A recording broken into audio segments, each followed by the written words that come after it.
Cooking is all about the food because food is the one thing that brings everyone together. And what is better than sharing a meal with the people that you love? Come with me to prep a 14-course meal for my family and I to celebrate Dom's grandma visiting from Taiwan.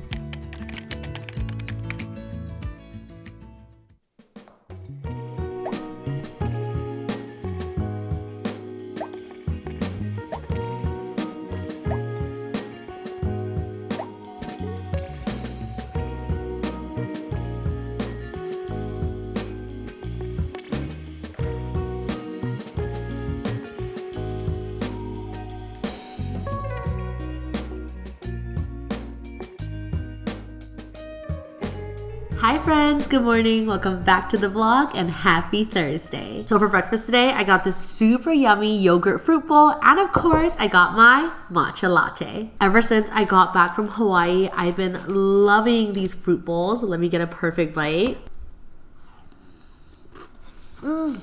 So good. Anyways, Dom's grandma is actually visiting from Taiwan right now and I really want to host her for dinner. I'm thinking of making a 14-course meal tomorrow. In total, we have 15 people coming over for dinner. So we got lots of cooking, but I'm super excited. My mom is actually coming over later because we're actually going to go grocery shopping and also prep some of the dishes today. Anyways, I'm going to quickly finish breakfast and let's get cooking.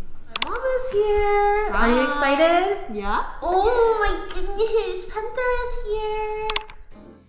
Hi friends, welcome back to the vlog. It's been a little while since I hosted a big dinner party, but I'm so excited because this is actually the first time I'm having the whole family over together. When it comes to hosting, one of my biggest rules is to prep as much as possible ahead of time. That way when everyone arrives tomorrow, I can actually relax, enjoy the food, and spend time with my family instead of running around in the kitchen. Today I'm making a classic Taiwanese dish, creamy baked cabbage, nayo bai cai. It's rich, cozy, and so flavorful. And seriously, it's so underrated. I'm using bacon to add an extra savory depth, but you can also skip this if you prefer. To start, melt some butter in a pan and saute lots of garlic for a few minutes until fragrant. Then we're making a simple roe by adding in cream. Once it thickens, mix in some dashi powder and white pepper for that umami kick. Toss in the blanched cabbage and crispy bacon and mix until everything is fully combined. Now here's the secret. As the cabbage bakes, it'll release even more liquid tomorrow. So you want the mixture to be on the thicker side before it goes into the oven. Once it bakes, top with cheese on top so it becomes super gooey, creamy, and cheesy. The perfect comfort dish. So if you were to eat it right away, you just have to add on shredded cheese and let it bake for another 20 to 30 minutes until everything gets nice and gooey and it's ready to serve. But for me, I'm gonna let it cool down, let it rest in the fridge overnight, and then tomorrow, top off some cheese, put it in the oven, and then one of the dish is ready to go. Now let's work on dish number 2, matcha tiramisu. I am not a huge dessert person, but whenever I'm hosting and need something quick, easy, and fail-proof, I always go for tiramisu. It's effortless, delicious, and it never disappoints. Today we're making a light, creamy matcha tiramisu, a fun twist on the classic Italian dessert. First, whisk egg yolk and sugar over warm water until thick and pale. When you drizzle it, you should see ribbons forming. Next, whip heavy cream with sugar until thick and fluffy.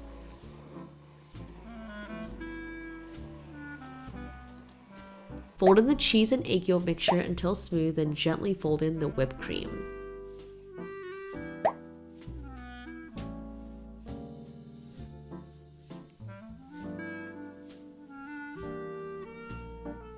Now here comes the best part, the layering. Dip ladyfinger in a strong matcha mixture, don't soak it for too long and start assembling. The magic happens when it chills overnight. The flavor comes together so beautifully, making it even better the next day. It is creamy, slightly sweet, and has those earthy matcha notes that make every bite so good. Spoiler alert, this was definitely a crowd pleaser.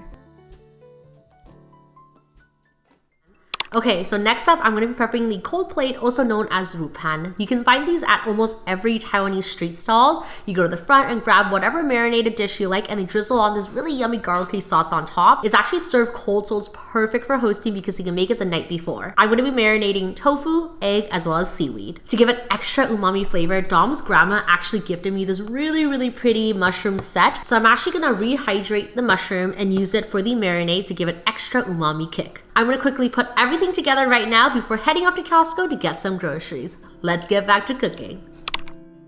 Growing up in Taiwan, one of my favorite parts of eating out is actually picking out the braised dishes, also known as ruwei. They're so flavorful, comforting, and fully customizable. The longer the marinade, the richer the taste. Today we're making 2 different types of marinade. The first is for the tofu, which we're using 4 seasoned scallion sauce, water, soy sauce, star anise, bay leaf, and mushroom. Once it starts simmering, add in the tofu and let it gently cook on low heat for 2 hours. Next, let's prep the egg marinade. It's packed with 4 seasoned scallion sauce, soy sauce, dark soy sauce, star anise, bay leaf, mushroom, Sichuan peppercorn, and water. Add in the hard-boiled eggs and let it braise for 2 hours on low heat. For the seaweed, once it softens, roll it up and secure it with a toothpick. Simmer in hot water for 20 minutes or until tender. Now here's the secret. Let everything rest in the fridge overnight so the flavor soaks in even more. Tomorrow making the yummiest savory garlic sauce to bring it all together. Let's go to Costco! It is so cold!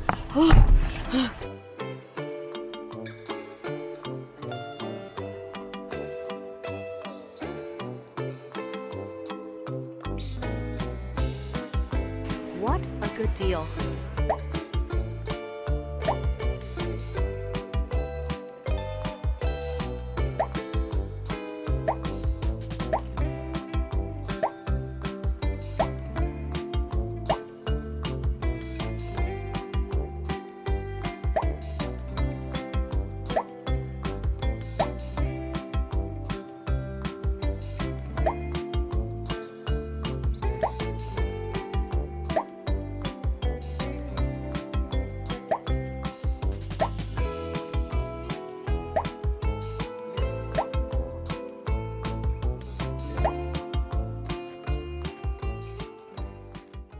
Hi guys, I just got back from Costco. There were so many goodies. I even got a super cute sweater and I'm so excited to wear it when I'm in Taiwan. Anyways, I think everything is pretty much set. The only thing left to do is to marinate the ribs with some orange juice. This is really gonna help tenderize the meat. And I also got some chia seeds because I'm thinking of making chia seed pudding for breakfast tomorrow, so it can save me lots of time. We got a really big day tomorrow, so I'm gonna quickly finish off and head to bed. Let's get back to cooking.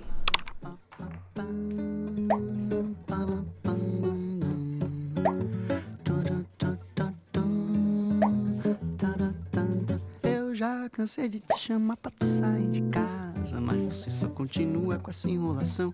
Já cansei de te chamar pra tu sair de casa, você só continua com essa enrolação. Eu já limpei e arrumei o que você pediu, enquanto você tinha outra coisa que arrumar. E mesmo assim te esperando você não saiu. Falou que falta eu botar água pra esquentar. Eu já cansei de te chamar pra tu sair de casa, mas você só continua com essa enrolação. Eu já cansei. Let's go deliver some cookies.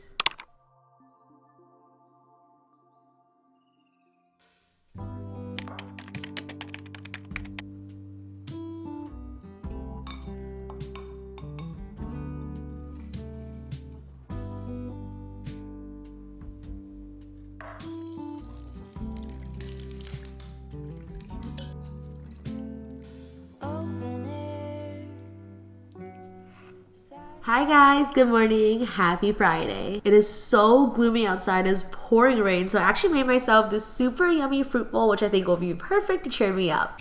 Let's try to get a perfect bite. I also drizzled the honey that we got yesterday on top. This makes me miss Hawaii so much. Anyways, I got my matcha latte. I'm gonna quickly finish breakfast and let's get cooking.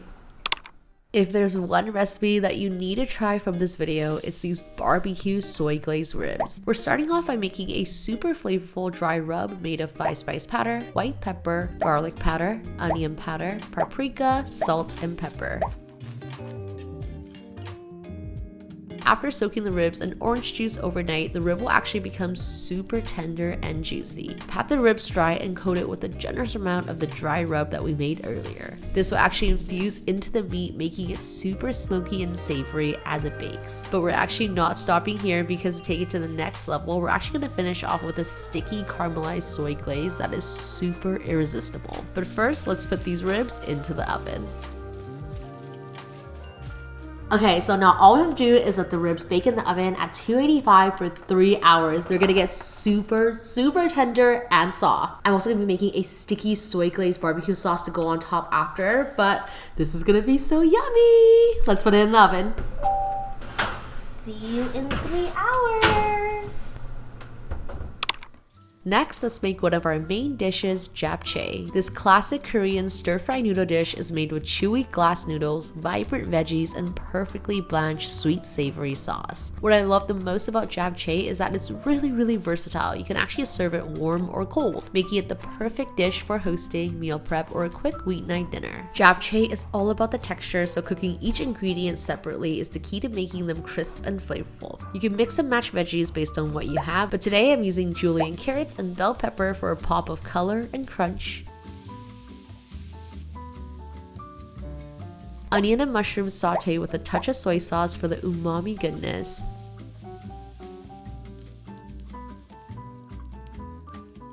Blanched spinach seasoned with salt and a generous amount of sesame oil for that nutty, fragrant flavor.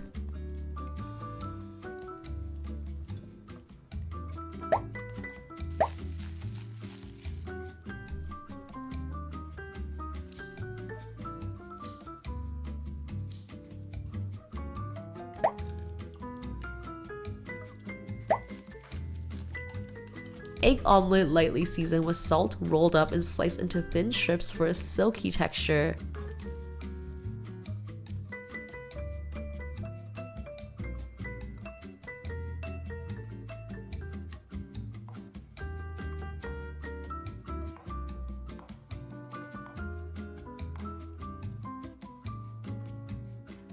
Here's a little pro tip: to make sure the noodles are packed with flavor, cook them with a little bit of soy sauce before rinsing them off with cold water and draining well. This not only seasons the noodle, but also gives that signature glossy, bouncy texture. And now the star of the show, the sauce. Mix together soy sauce, sesame oil, your favorite sweetener, black pepper, toasted sesame seeds. Now let's bring it all together. Toss in all the veggie, add in the egg strips, and drizzle on the sauce, and mix well.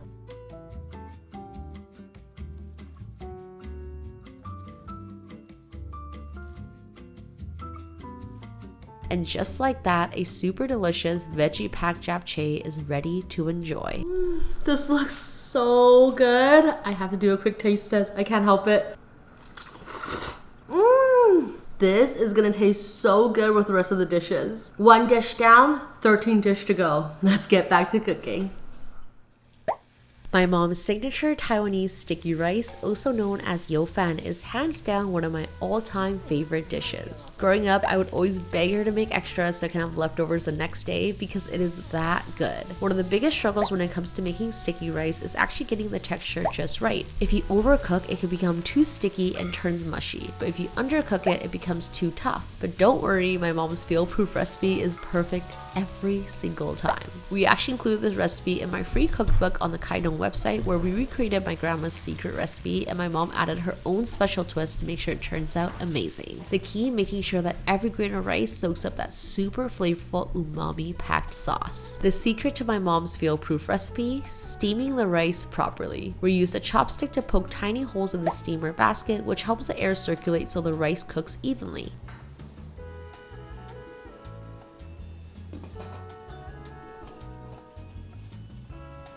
Today I'm making a vegetarian-friendly version topped with barbecue unagi, but you can also add in shrimp and pork for the extra flavor.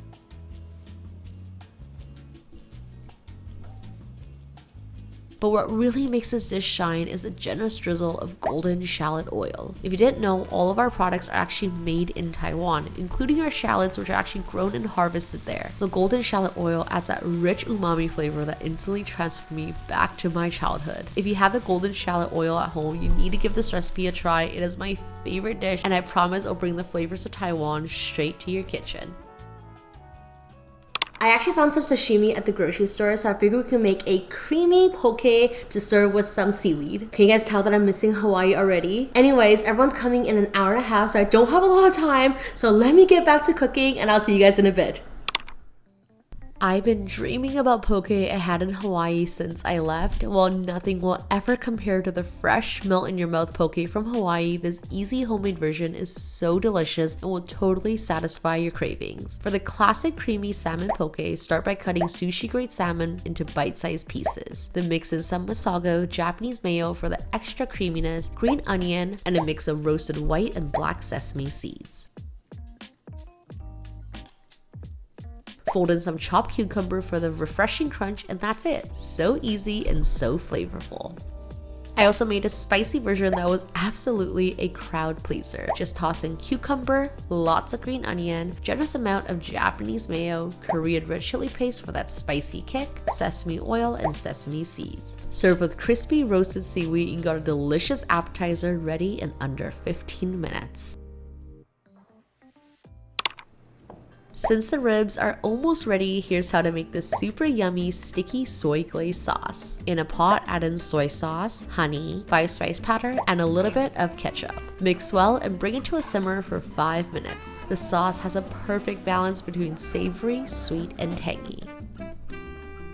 Moment of truth. Let's see the ribs. Oh, it smells unreal.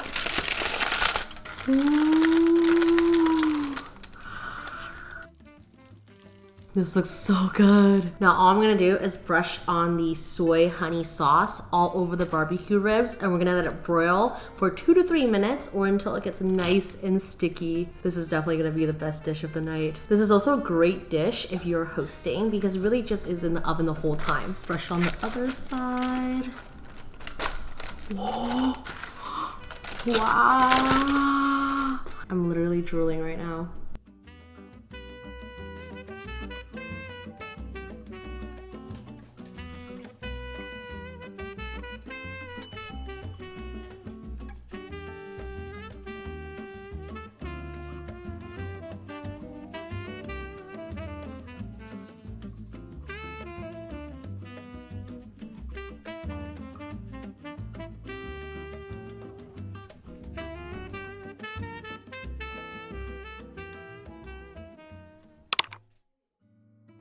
Of course, I had to make some of my go-to recipes, the ones that I always whip up when I'm hosting dinner. If you've been following me for a while, you probably know these dishes already because I make them all the time and I feel like no dinner party is complete without them. First up, my tangy garlic cucumber salad, the perfect appetizer that pairs beautifully with literally every dish. It's crunchy, refreshing, garlicky, and just the right balance of tangy and savory. It's so easy to make, yet it always disappears first from the table.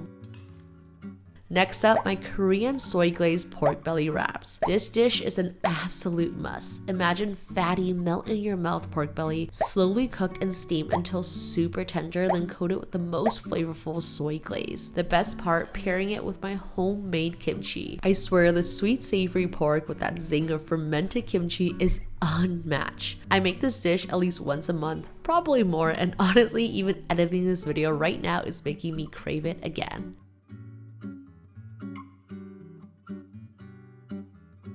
Next, a refreshing fruit salad featuring my 5 minutes homemade dressing and a crispy caramelized candy walnuts. It's light, it's vibrant, and the perfect way to balance out all the richer dishes. And finally, a simple yet satisfying dish, my prawn and asparagus stir fry. I love how quick and healthy this one is. The prawns are perfectly juicy, the asparagus has that crisp tender bite, and everything gets coated in the most delicious savory sauce. It's one of those dishes that takes barely any time, but always impress.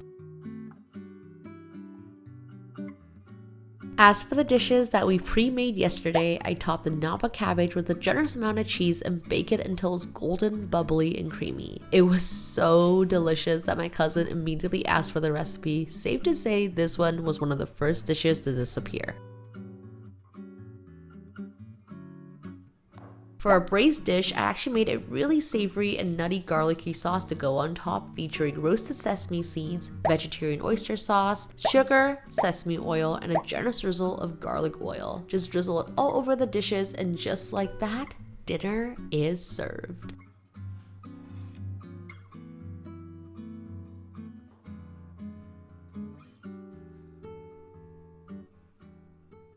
They say as you get older, time starts to fly by so much faster. And the more it does, the more you realize how precious it is to spend time with the people that you love. Hosting this dinner party meant everything to me. Sitting around the table, sharing a meal, laughing, and just being together. It's moments like these that reminds you how special life really is. Because if there's one thing I learned over the past few months is that you are never promised a next time. So appreciate every single moment that you have with the people that you love. Thank you so much for being here and following along. I'm so happy to be back. I have a bunch of videos filmed and ready to go, so there'll be new videos every Sunday for the next month. I'm so excited to see you next week. Don't forget to subscribe. Love you!